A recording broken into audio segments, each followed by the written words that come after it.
Kiranya engkau terbuka di mataku, aku berkenan di antara manusia.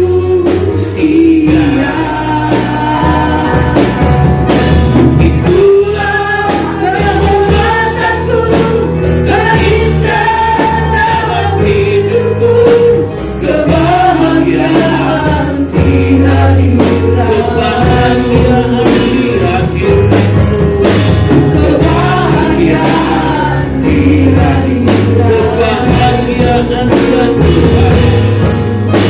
kebahagiaan di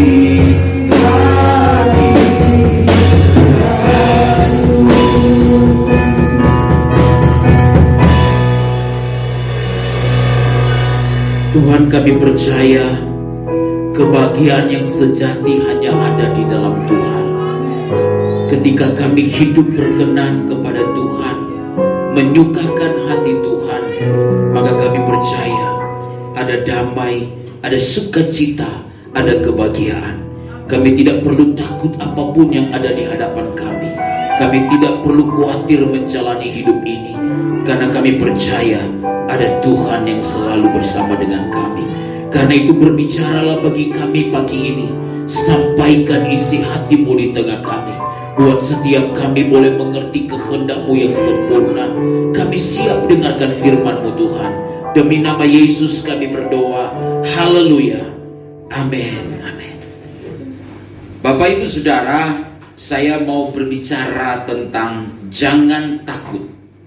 Kita akan melihat dulu Alkitab kita dalam Lukas pasalnya yang kedua. Kita akan lihat ayat 8 sampai ayatnya yang ke-14. Siap untuk dengarkan firman Tuhan? Amin. Amin. Saudara, kita sebagai orang Kristen seringkali berada dalam situasi yang membuat kita menjadi takut. Kita takut mati, kita takut tidak menikah, kita takut tidak bekerja, kita takut sakit, kita takut anak-anak kita nanti gimana mereka ke depan, kita takut cucu-cucu kita ini bagaimana mereka ke depan. Saudara, kita harus percaya bahwa Allah itu berada bersama dengan kita. Tahukah saudara apa yang menyebabkan kita bisa takut? Yang pertama, kalau kita punya pikiran negatif. Pikiran negatif itu bisa menyebabkan kita takut. Kita berpikir begini, jangan-jangan. Saudara sering kali merasa begitu. Orang Kristen kadang-kala dia bangun pagi, jangan-jangan gimana nih? Jangan-jangan. Pikirannya adalah pikiran yang negatif. Sehingga Ayub pasal 3 ayat 25 dan 26 berkata begini, apa yang kutakutkan, itulah yang menimpa aku. Apa yang kucemaskan, itulah yang mendatangi aku. Orang kalau pikirannya negatif, maka dia akan hidup dalam ketakutan. Dan takut itu tidak enak, saudara. Makan tidak enak, tidur tidak nyenyak, iya kan? Ya, makanannya enak sih, tapi hati kita tidak enak. Kenapa? Karena pikiran kita. Pikiran ini adalah medan pertempuran, saudara-saudara dikasih oleh Tuhan. Iblis bisa menyerang pikiran kita dengan menimbulkan perasaan takut, cemas, berpikir tentang ketakutan dalam pikiran kita. Orang juga bisa takut karena kegagalan dia di masa lalu. Orang takut kalau apa yang dia pernah alami itu terulang lagi. Ya, dia takut untuk apa? Ketemu dengan pria misalnya. Kenapa? Karena dia pernah dikecewakan oleh pria. Padahal tidak semua pria itu mengecewakan. Benar nggak saudara? Apalagi pria-pria di GSKI Huda. Iya. Itu mereka menghormati wanitanya itu luar biasa. Tapi ada orang yang memang takut. Kenapa? Karena pernah mengalami kegagalan masa lalu, sehingga dia trauma dalam menjalani hidup ini. Saya ingat ada seorang mahasiswa PKL dulu dari sekolah Alkitab. Lalu dia pernah tinggal di rumah, saudara. Waktu itu saya tinggal di perumahan guru di Ampera. Lalu kemudian saya dengan anak ini pergi pelayanan, kami naik angkot. naik angkot mobil 12 ya, kalau dari Duren Jaya mau ke terminal, kemudian kita mau naik bus mau ke Jakarta itu. Lalu saya dengar dia naik angkot, tiba-tiba dia bilang begini, aduh kak, ada yang kejar-kejar saya, ada yang kejar-kejar. Saya lihat, gak ada yang kejar-kejar. Iya, aduh kak, kita turun, ada yang kejar-kejar. Akhirnya saya ikut turun. Saya tanya, kenapa kamu kok bisa takut begitu?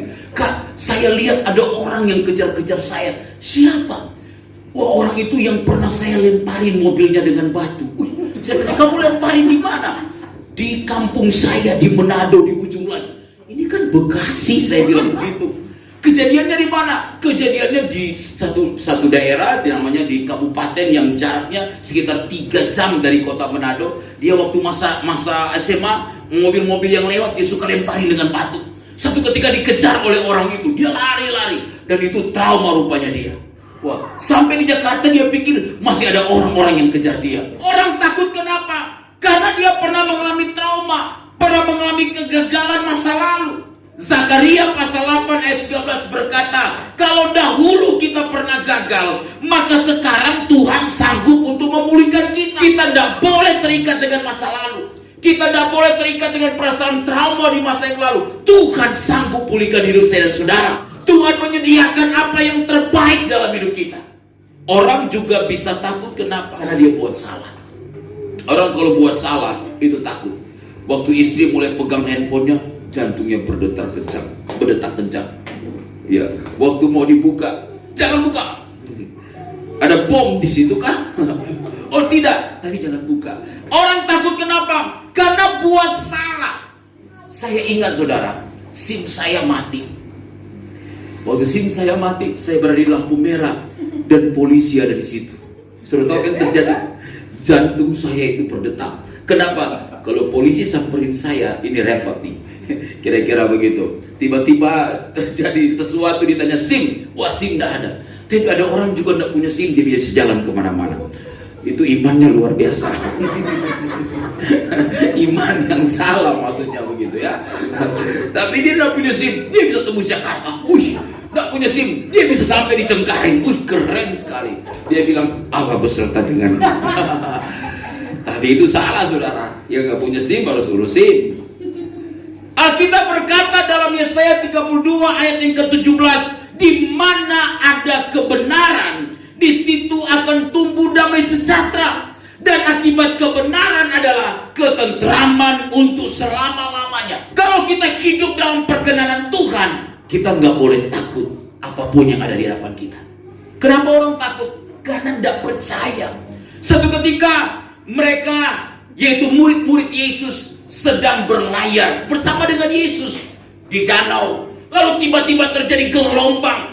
Lalu tiba-tiba air mulai masuk ke mana? Ke perahu di mana mereka berada. Yesus sedang tidur di buritan. Lalu murid-murid mulai takut. Murid-murid mulai takut. Lalu Yesus berkata, kenapa kamu takut? Hai kamu yang kurang percaya. Banyak orang takut kenapa? Karena dia tidak percaya dengan sungguh-sungguh kepada Tuhan. Padahal Tuhan senantiasa menyiapkan yang terbaik dalam hidup dia. Mengapa kita tidak perlu takut? Berita kepada malaikat, berita dari malaikat kepada para gembala, dikatakan begini ayat 10. Lalu kata malaikat itu kepada mereka, jangan takut, sebab sesungguhnya aku memberitakan kepadamu apa saudara? Kesukaan besar, kata Alkitab. Untuk apa? Seluruh bangsa. Mengapa kita orang percaya tidak perlu takut? Karena Alkitab berkata kepada kita, ada kabar baik dari surga. Dunia di mana kita tinggal ini seringkali memberikan kabar yang negatif. Karena itu orang yang senang nonton berita, yang senang nonton infotainment, horor-horor, pembunuhan, itu dia takut kadang-kala keluar rumah. Ya. Karena dia dengar berita, terjadi ini. Anak bunuh ibu bunuh anak, kira-kira begitu kan. Akhirnya dia secara psikis, jadi takut. Mengapa? Karena berita-berita negatif. Alkitab berkata kepada kita, bahwa ada satu kabar baik. Kata malaikat itu kepada para gembala, aku memberitakan kepadamu kesukaan besar. Ada berita baik dari sorga, Bapak Ibu Saudara. Kesukaan besar, kata Alkitab. Berita baik itu adalah kesukaan besar. Tentang apa? Kelahiran Juru Selamat. Dengarkan saudara, tanpa ada Juru Selamat di hati saya dan saudara, tidak mungkin ada sukacita yang sejati. Banyak orang berupaya mencari sukacita lewat apa? Pergi ke mall. Mau ngapa ke mall? Mau cuci mata, katanya. Cuci mata mah gak perlu ke mall, di rumah aja ambil air lalu cuci mata. Sudah tahu, banyak orang ke mall hanya ingin cuci mata. Untuk apa ke mall? Hilangin stres. Sampai ke rumah dia pulang tambah stres. Mengapa? Diskon 70% tetap nggak bisa kebeli. Paling cuma pegang doang dan lihat harga. Waduh, 600.000 70% masih harus bayar di atas 200.000. Iya. Akhirnya dongkol sendiri, tambah stres. Nah, karena itu sudah dikasih oleh Tuhan, tidak ada sukacita yang sejati yang kita bisa temukan di luar Yesus. Kita bisa mengadakan pesta, kita bisa traveling, liburan dalam Natal dan Tahun Baru ini. Tidak salah, tetapi itu tidak dapat memberikan sukacita yang sejati bagi saya dan saudara. Banyak orang pergi ke kafe untuk apa? Senang, mendapatkan sukacita. Tapi sesudah itu mereka mengalami hal-hal yang tidak mengenakan dalam hidup mereka. Dengarkan Bapak Ibu Saudara, saya percaya berita baiknya bagi kita ada kesukaan besar. Kenapa? Karena Yesus Kristus yang juru selamat kita telah lahir di hati saya dan saudara. Kalau Yesus ada di hati saya dan saudara, itu lebih dari cukup untuk membuat kita bersukacita. Amin. Natal ini kita nggak beli baju baru, nggak apa-apa. Natal ini kita nggak liburan, nggak apa-apa. Natal ini kita nggak beli sepatu baru, nggak apa-apa. Natal ini kita nggak ganti handphone, nggak apa-apa. Natal ini kita nggak beli sesuatu yang istimewa, nggak apa-apa. Itu tidak akan mengurangi sukacita saya dan saudara. Jika kita sudah diselamatkan, Yesus ada di hati saya dan saudara, itu lebih dari cukup untuk membuat kita bersukacita.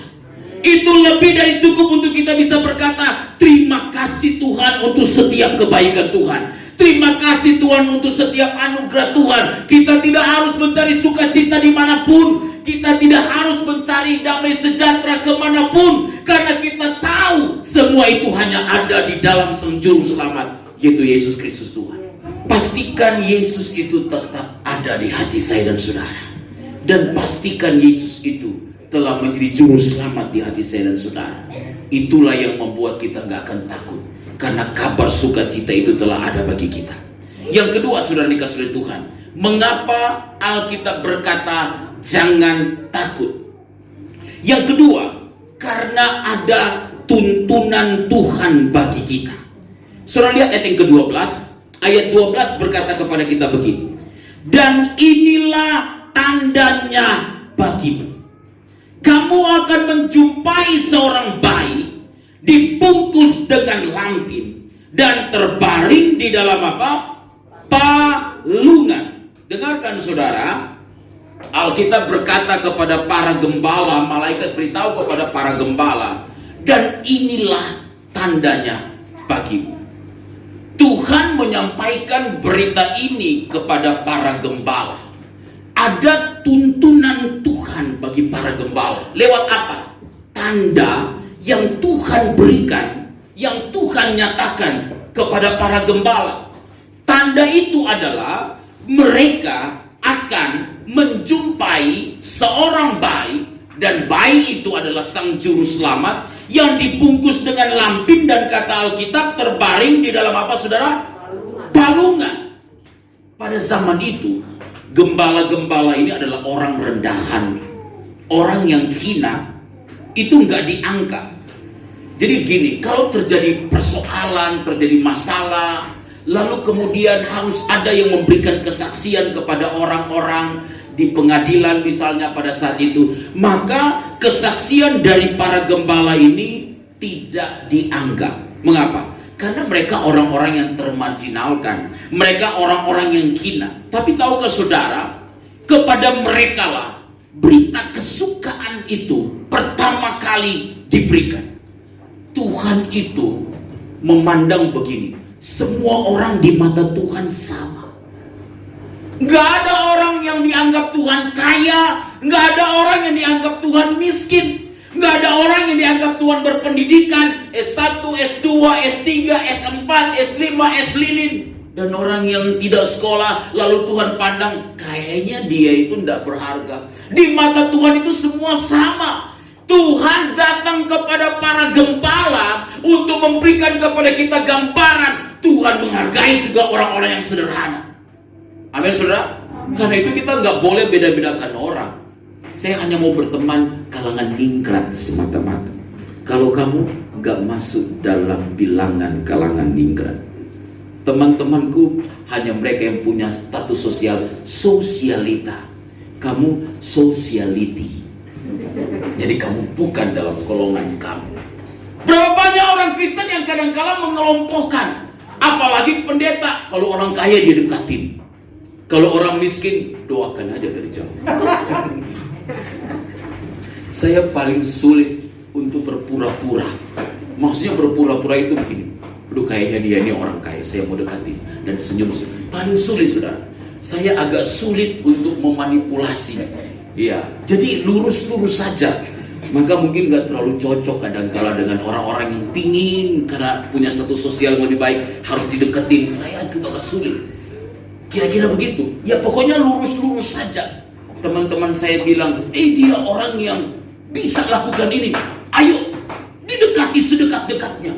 Ya, teman saya bilang, tempel terus Pak Pendeta. Saya bilang, emang perangko ditempel terus? Saya sulit, kira-kira begitu. Karena Tuhan menghargai setiap orang.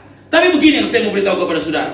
Mengapa Tuhan memberikan tanda untuk para gembala? Kenapa? Supaya para gembala itu tidak salah menemukan bayi Yesus. Karena bisa jadi pada hari itu, di hari yang sama, itu ada banyak bayi yang lahir secara bersamaan di hari itu.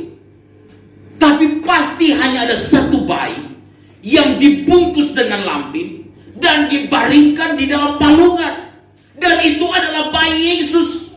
Kita butuh tanda dari Tuhan supaya Tuhan bisa menuntun hidup kita. Kita nggak boleh salah melangkah, mengambil keputusan. Pokoknya apa saja kita welcome, kita terima. Kita nggak doa, kita nggak tanya Tuhan, kita nggak minta tanda dari Tuhan. Kita harus minta penyertaan Tuhan. Kita harus minta tuntunan Tuhan. Sehingga Tuhan berikan signal-signal dari kerajaan Allah. Ini aku mau kamu lakukan. Ini aku mau kamu ambil keputusan. Sehingga kita mengikuti tuntunan Tuhan itu. Kita nggak salah dalam ambil keputusan.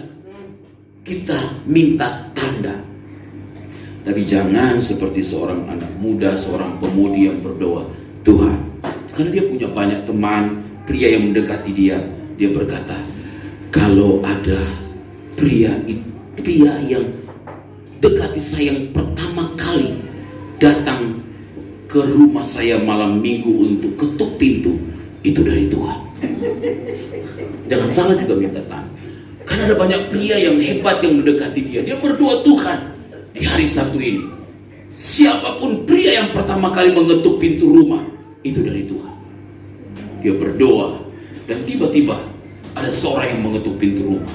Dan seorang pria, waktu dia buka, Pak RT Duda lagi tagihan bulanan yang belum dibayar.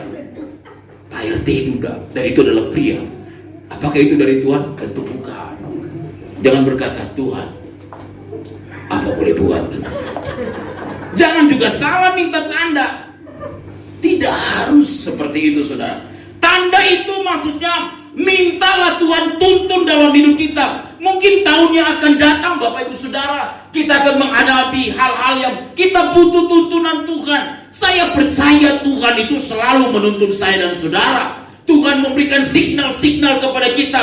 Dia berikan tanda kepada kita. Ikuti saja tuntunan Tuhan. Seperti bangsa Israel yang ketika mereka keluar dari tanah Mesir menuju ke tanah perjanjian, yaitu tanah Kanaan, Tuhan menuntun mereka di siang hari dengan tiang awan, di malam hari dengan tiang api. Tanda Tuhan menuntun mereka, ada tiang awan dan ada tiang api. Mari kita berdoa, Tuhan, di tahun yang akan datang, di segala jalan hidupku, aku mau Engkau tuntun hidupku.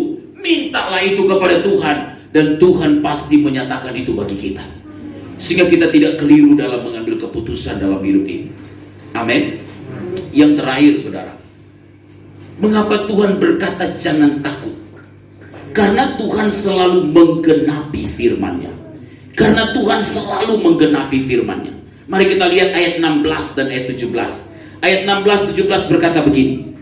Lalu mereka cepat-cepat berangkat dan menjumpai Maria, Yusuf dan bayi itu yang sedang apa? Berbaring di dalam apa? Palungan. Dan ketika mereka melihatnya, mereka memberitahukan apa yang telah dikatakan kepada mereka tentang anak itu.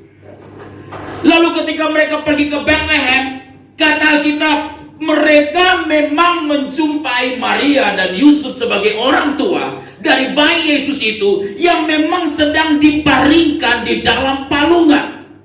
Bapak Ibu Saudara, apa yang Tuhan sampaikan kepada para gembala lewat malaikatnya, itu Tuhan genapi. Itu sesuai dengan apa yang telah difirmankan. Kita tidak perlu takut menjalani hidup ini, saudara. Mengapa?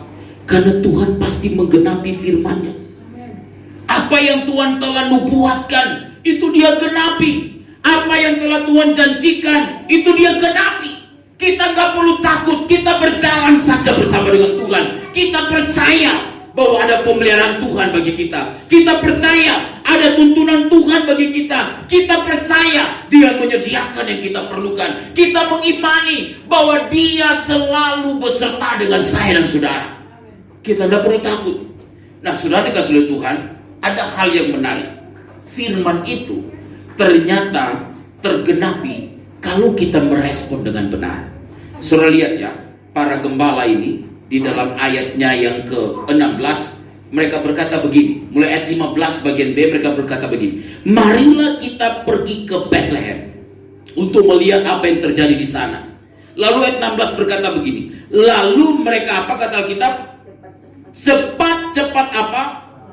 Berangkat. Saudara tahu kenapa firman itu nggak tergenapi dalam hidup kita?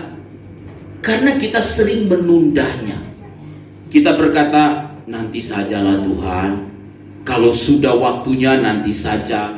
Seringkali kita suka mengulur-ulur waktu. Kita seringkali berpikir, ya udah nanti saja. Tapi tahukah saudara, gembala-gembala ini ketika mereka berkata satu dengan yang lain, mari kita pergi ke Bethlehem. Seperti apa yang Tuhan telah beritahukan kepada kita. Lalu ayat yang ke-16 berkata, mereka, garis bawahi kata itu, cepat-cepat apa saudara? Berangkat. Mereka cepat-cepat berangkat. Firman-Nya tergenapi bagi para gembala karena mereka cepat-cepat berangkat. Mereka meresponi itu dengan benar, Bapak Ibu Saudara. Jangan pernah menunda setiap apa yang Tuhan perintahkan kepada kita. Jangan pernah menunda setiap apa yang telah Tuhan pesankan untuk kita lakukan dalam hidup ini. Kalau di tahun ini kita seringkali menundanya, di tahun ini seringkali kita suka bernegosiasi dengan Tuhan dan kita berkata, Tuhan, baiklah kalau begini baru saya akan lakukan yang begini, kalau begini baru saya akan lakukan begini. Tapi seringkali juga Tuhan masih menjawab apa yang menjadi negosiasi kita. Tapi kita kadang-kala masih berdalih dengan Tuhan dan kita berkata, Tuhan nanti saja, Tuhan mungkinkah kalau saya lakukan ini bisa terjadi demikian. Dengarkan saudara, melangkah saja, responi saja. Ikuti saja apa yang Tuhan firmankan. Maka kata Alkitab, firman-Nya pasti tergenapi. Sesuai dengan apa yang Tuhan firmankan. Seperti para gembala, mereka merespon dengan benar. Merespon dengan benar bukan cuma mengetahui apa yang menjadi pesan Tuhan bagi mereka, tapi merespon dengan benar adalah langsung melakukan apa yang Tuhan perintahkan bagi kita. Adakah kita sedang menunda sesuatu yang mungkin telah Tuhan taruh di hati kita? Adakah Tuhan sedang menuntun kita untuk sesuatu, tapi kita menunda untuk memutuskan merespon apa yang telah Tuhan tuntun itu? Biarlah kita merespon setiap firman Tuhan dengan benar. Maka saya percaya apa yang Tuhan firmankan tergenapi dalam hidup kita.